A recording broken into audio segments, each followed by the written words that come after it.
California Edition, I'm Brad Pomerance. We are joined by Jeff Dunn. He is an attorney with Best, and Krieger in Riverside. He is an appellate lawyer. That's part of his practice. And recently he argued before the California Supreme Court in connection with a medical marijuana dispute. The city of Riverside had passed a ban on medical marijuana clinics, and that was challenged. And let's talk about the procedural history before we talk about what happened in the California Supreme Court. Sir, thank you for joining us. Thank you. So why don't you talk to us about how this case came before the California Supreme Court? Well, all cases start in a trial courtroom somewhere. In this case, it started here in Riverside. Right. And a trial court judge had before him a decision whether or not to close on an interim basis or emergency basis a medical marijuana dispensary within the city.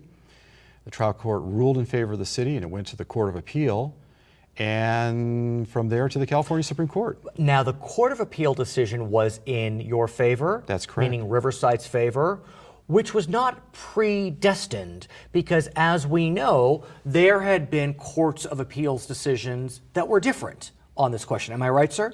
Yes, this is a very fascinating area from a municipal attorney's perspective. We rarely see an area get so much appellate court attention as this area has. So we had decisions from throughout the state, from the various courts of appeal, weighing in on this issue. And they were conflicting.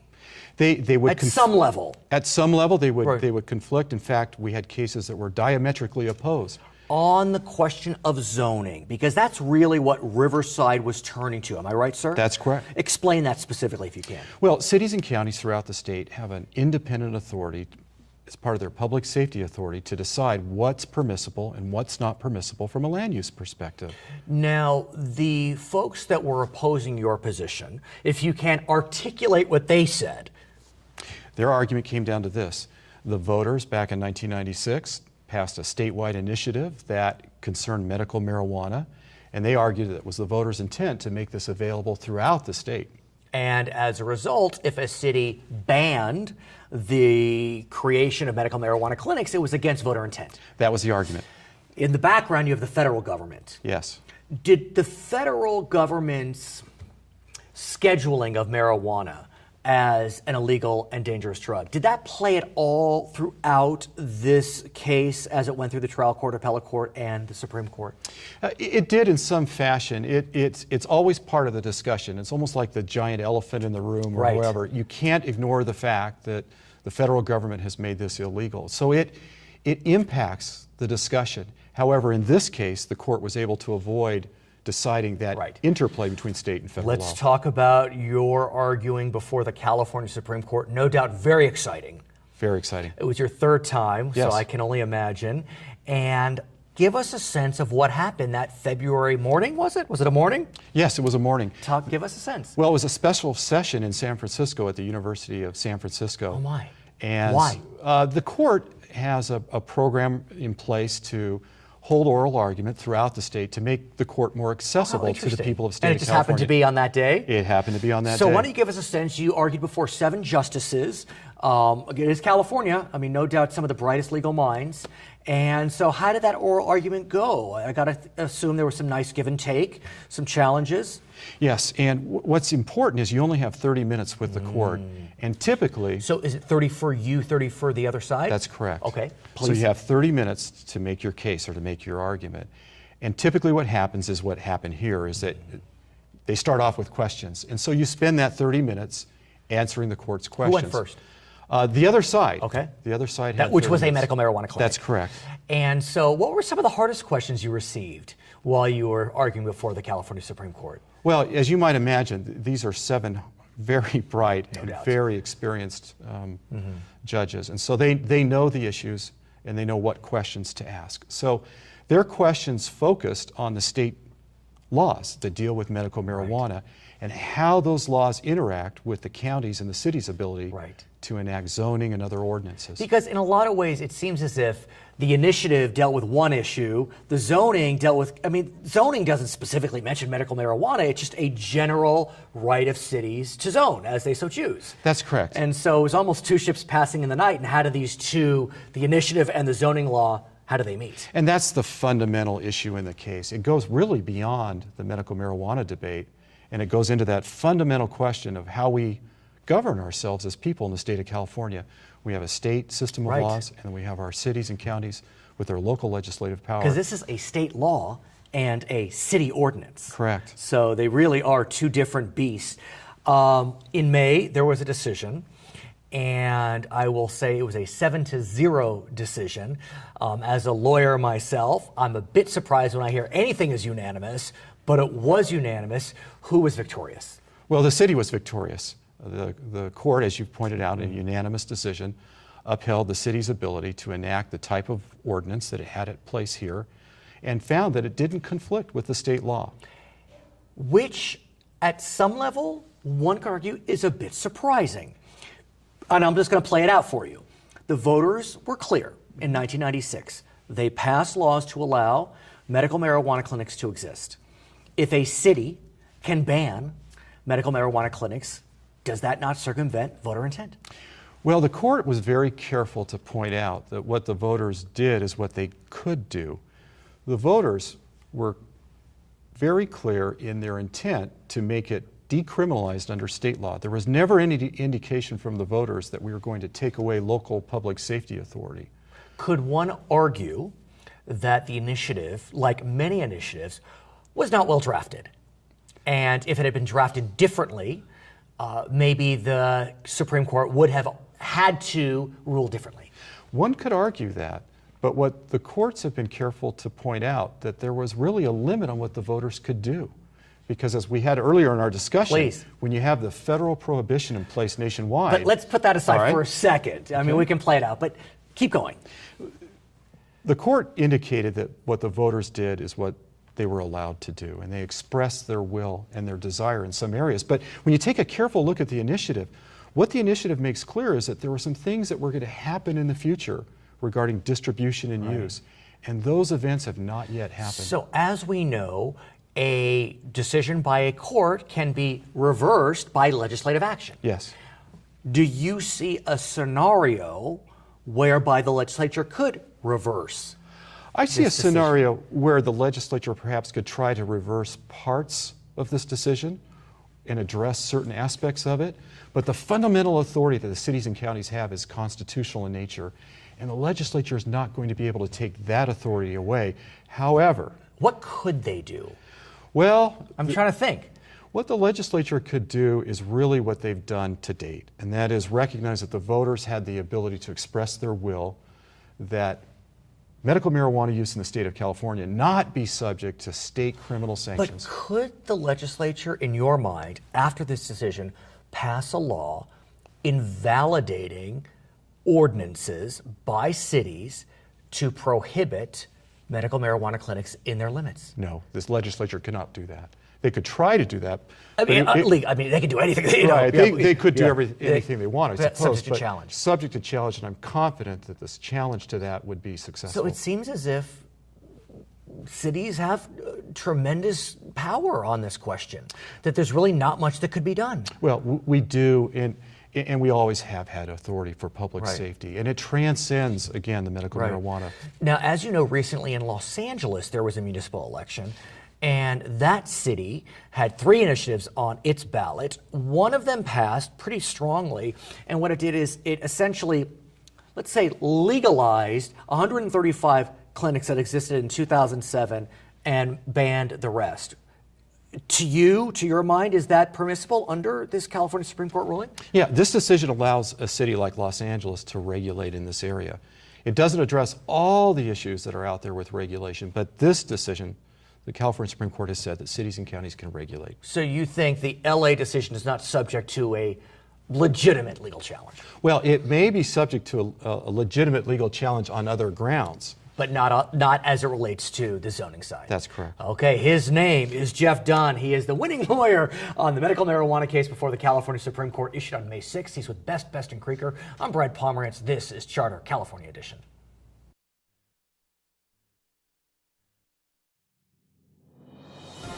What city in Riverside County first passed a ban on medical marijuana clinics? Murrieta, Norco, Riverside, or Temecula? In 2005, the city of Murrieta became the first municipality in the county of Riverside to pass a ban on medical marijuana dispensaries.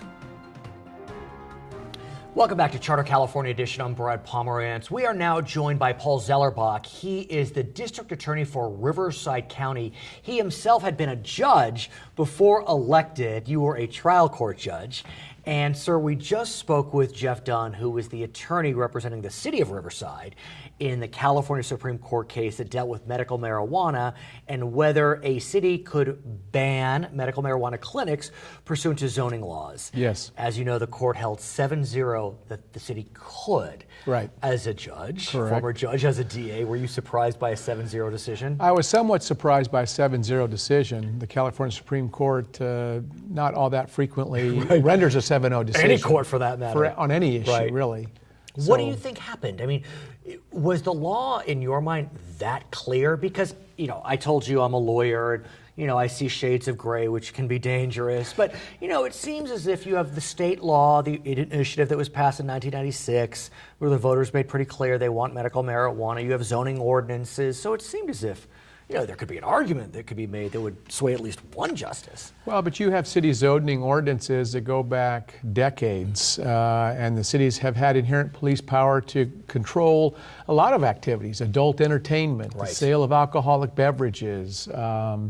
And so this is just one more of those things that the city should have the right to control. So let's talk about Riverside County as an example of any county in our state. And I'm sure that I spoke with any DA, they'd be facing the same challenges you are. Pretty much. Do you have any cities in this county that have specifically passed ordinances allowing medical marijuana? There's currently one in Riverside County, that being Palm Springs. And how is that going? There are studies which suggest that clinics will attract crime. There are studies that suggest they don't attract crime.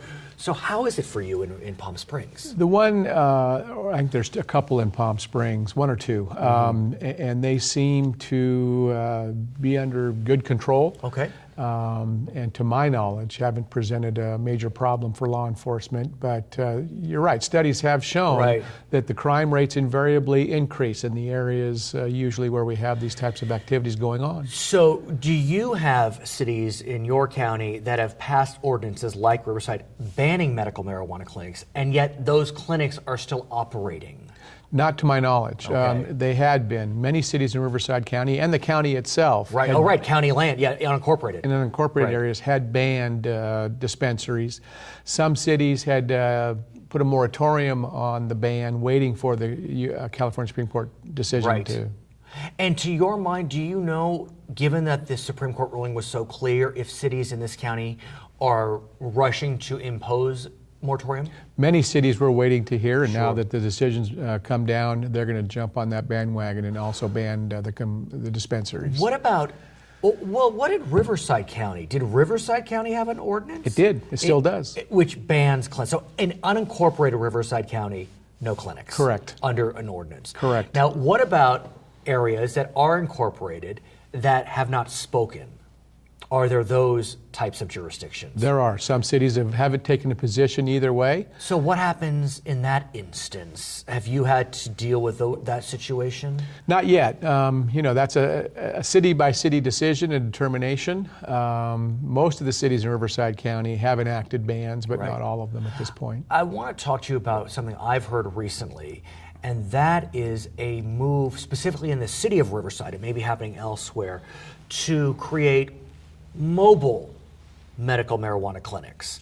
It's not clear to me, sir, if they would be similar to food trucks where they park and you pick up your medicine, if that's what you want to call it, or if you call and they drop it off. But have you heard what I've heard, I guess? Oh, absolutely. You have. And that was happening before the Oh, it Supreme was. Court decision, and more than just the city of Riverside. There are other cities where that activity is taking place, and it's concerning law enforcement and me as well. And I expect a proliferation of Right. that kind of activity in light of the Supreme Court's ruling. So what do you make of that type of business? I think about food trucks, and as I understand it, cities can ban or permit food trucks. Correct. And so this is similar power? One could argue it's another form of a food product. Right, yeah, if you get brownies, it could be. And so, do you know if a city like Riverside, for example, would have to address that issue specifically, the mobile clinic. I think they would. I think that would be the wise avenue to proceed upon, would be to specifically enact that kind of ban as well. Now, I mentioned this to you, so I wanted to get your sense on camera, if you don't mind. What if, part of the concern of the mobile clinic is it will be an invitation for carjacking, that the criminal element will want to grab the money that's being collected. Not only the money, but the marijuana. The marijuana as well. Query whether they would have that much in there, but be that as it may. Could a city, if they wanted to allow these clinics for whatever reason, the mobile clinics, only allow them to accept credit cards? You know, I haven't given that much thought. See, a little law knowledge is a dangerous thing. It is. Even assuming that the city could enact that, I can see entrepreneurs objecting. Well, how can you restrict the mode of payment? But the city could turn around and say, look, it's either this or we're going to ban it entirely. I understand. Right. But you're going to get an objection either way. So, how has it been going in light of the recent Supreme Court ruling? I mean, has there been a flurry of activity in your office? Not in our office, but a lot of cities now are gearing up to enact more bans that hadn't. Those that had a moratorium now are lifting the moratorium and actually enforcing the bans that they had in place before. And it's interesting, as you probably know, in the city of Los Angeles, there was an election recently. And in that city, the voters, I think they were presented with 3 initiatives. 3 alternatives, Right, 3 alternatives. And the one that they passed is arguably restrictive, but what it does do is it allows 135 clinics that were operating by 2007, I guess there had been an ordinance in place then. Those can stay open. The other 1,000 or so need to close. Correct. Is your sense that's permissible? It would seem. I think that probably would be permissible. Right, under the California Supreme Court ruling. And again, it's permissible in the sense that as long as they are abiding by the terms and conditions of the Compassionate Use Act. Of course. I mean, there's the whole nonprofit element. Exactly. In the background, sir, we have the federal government.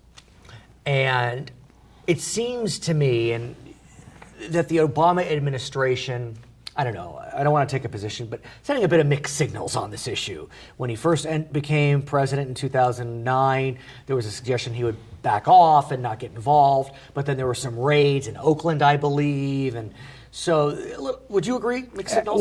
Well, not in California. Okay, please tell. The 4 U.S. attorneys in the state of California have all gotten together and indicated that they would, in fact, enforce the federal laws with respect to marijuana. And matter of fact, our office has worked with the U.S. Attorney's Office out of Los Angeles in dealing with these issues. The U.S. Attorney's Office goes after the landlord civilly. Right. And we'll go after the operators criminally. Are we at a point, though, that the voters have spoken? You think about what happened in Washington and Colorado. You look at public opinion polls.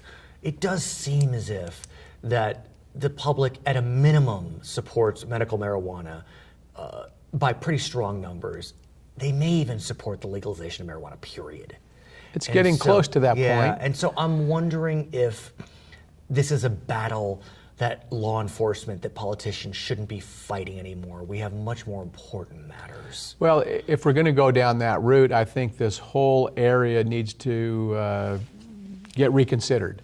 Right. There's been a suggestion or a recommendation by certain entities that why don't you make marijuana just like all the other prescription drugs, where you have to go to your physician who will write you a prescription, you take it to the pharmacy and get it that way. That's simple.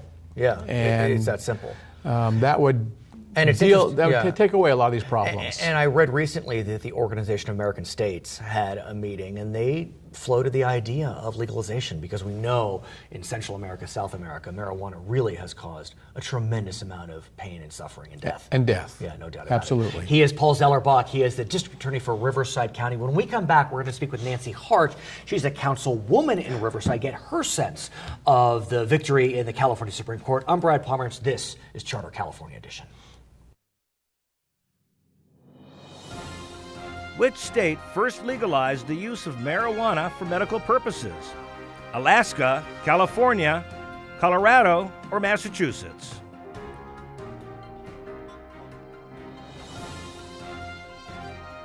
In 1996, California became the first state to legalize medical marijuana usage.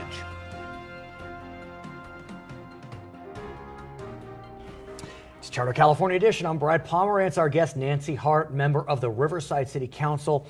And as we just mentioned, the California Supreme Court, in a 7-0 decision, upheld Riverside's ban of medical marijuana clinics due to its zoning laws. And that was the basis for the affirmance of the lower court decision. What's your sense of the California Supreme Court's ruling? Oh, I think it's a fabulous ruling. Our team of attorneys, Greg Priamos, as City well attorney. as Neil Whatever his name is? Yes, I want to say Okazaki, but I know that's not it. Right. But it's close. Anyway,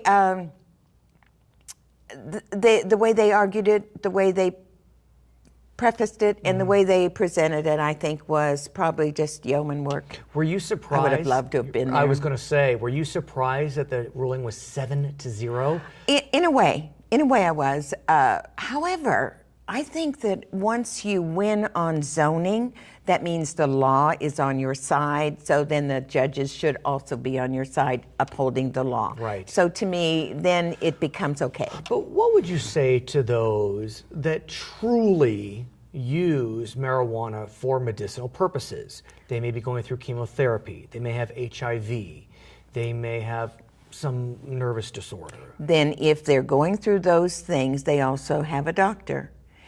A real doctor, a medical doctor, not somebody who gives a lot of cards away, Right. but a real medical doctor who will give you a prescription to a pharmacy.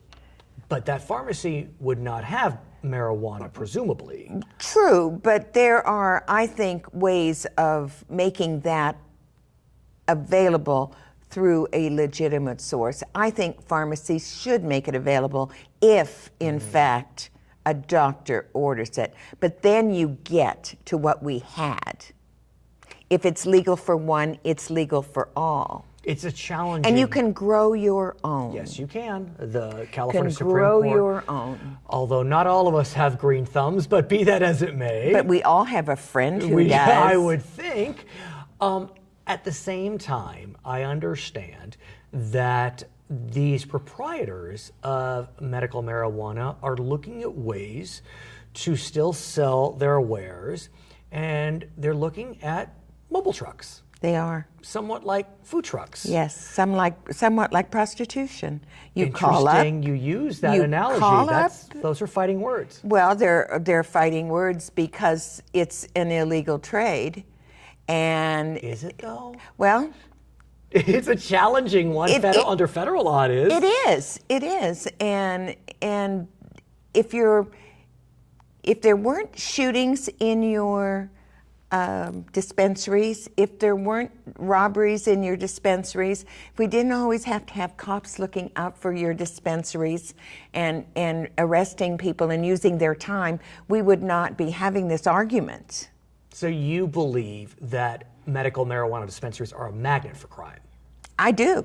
So would a mobile dispensary likewise be a magnet? I mean, I don't know the answer, but would it literally be like a food truck where it just parks? Or do you call up and they come to your door? I would think that they would call up, make a special delivery, and there you would be. So- but that does not mean they can't be carjacked, hijacked, whatever. What if, I'm just brainstorming, there was a Sydney ordinance that said if you are operating a mobile truck, you can accept cash. It needs to be credit card as a way to avoid hijackings for cash. I don't know. I'm just throwing it out there. I don't even know if a city could do it. That sounds good, but I keep thinking about somebody who delivers something else, and someone who delivers flowers or something Right. like that. You call up, you place an order, somebody delivers it, and you pay. So are mobile trucks, in your mind, a magnet for crime? I wouldn't step that far because In the context of medical marijuana? Even in the context of medical marijuana, if you don't know who made the order, if you don't know who called, and if you don't know what's on the truck and it's not marked, how would you know that this Right. was a car you wanted to hijack? So do you know if the city can pass regulations? Well, I don't know. I know. I wonder, under the Supreme Court ruling? No. I don't know. We'll have to ask the city attorney. Let's shift gears if Yeah. we may. I want to speak with you about the Inland Empire, focus on Riverside, and whether or not it is bouncing back. What we do know, Councilwoman, is that unemployment is finally below 10% in the Inland Empire. Amen. I can see it in your face. What we also know is that housing appears to be bouncing back in a very significant way. Some would argue maybe bouncing back too strongly. In San Bernardino County, we've seen spikes of almost 19% year to date in housing prices. In Riverside County, over 25% year to date. What's your sense? My sense is that some of that probably is due to investors coming along and buying a block of homes, 20, 30 loans or whatever. And I have to cut you off, if I may, excuse me, but when we talk about these investors, I saw another statistic in Riverside and San Bernardino counties in 2012, over 38% of home sales were all cash. You know what that means. Yes. Those are investors. Yeah. And so, the blessing is they're driving up prices. The curse is they're driving up prices. I mean, is this unsustainable? And the curse is sometimes too that people are having to sell at a price that their house is worth more. Right. They're underselling. And at the same time, these because they're investors, giving cash. Right. And at the same time, these investors are putting in renters. Sure. And some would argue that renters they're not as committed to their community. How can you argue that? Right. The statistics are overwhelming everywhere you go. But I also think that while the economy's down and while the government keeps pumping in money to hold up the economy, you don't have near as much play at the bottom. Right. You don't have near as much dickering about prices and loans and things like that. And so the people that have money and throw it around are having a lot easier time Right. throwing it around than it would be to a first-time home buyer. And it's interesting, I've spoken with folks who have been looking to buy in the Inland Empire, Riverside, Rancho, Yeah. Corona, wherever it may be. They're getting outbid. Oh. I mean, it's really, if we were talking a year ago, you couldn't get a bid. Exactly. Now they're getting outbid, and oftentimes with these all-cash offers. And they're getting maybe 20 or 30 people stepping up for one Right. house because there aren't enough houses on the market. So it's, I feel You're like... between a rock and a hard Right. place, these buyers and sellers. But what makes this such a challenge is, boy, this sounds familiar, 2005, prices all of a sudden skyrocketing, and then they come crashing down. What can be done? This frenzy seems like it's beginning again. I know, and I think that the banks are beginning to loan money, but the people that are worried about their job at the lower end of the echelon are not going to part with that money on a new house right now. Right. They're probably going to buy a car as opposed to a house, because a car they can pay for, they have the money for, they can make a down payment for, and so on and so on. It's quicker and easier. They have something new. At least they're working for something and not nothing. But since we've seen this play before, is there anything a city, a county can do to try to withhold this frenzy of buying that's causing prices? I don't think so. I don't think it's a city issue. I think it's a financial issue. market issue. A market issue. And I really don't think that that's what we do. We can, we hope that the government, if they're going to come up with money, would give it to maybe a low-income family. Right. But the problem we had there was, too, they were giving $300,000 houses to people who couldn't afford a $150,000 Right, house. right. They had no business there. Are you seeing what I'm hearing? Yes, I'm hearing what you're hearing, too. Really? Yes. In your ward, in your city? But then, too, sales tax is up, new stores are opening, restaurants are opening, people are going back to work. When the unemployment goes down, people have more money.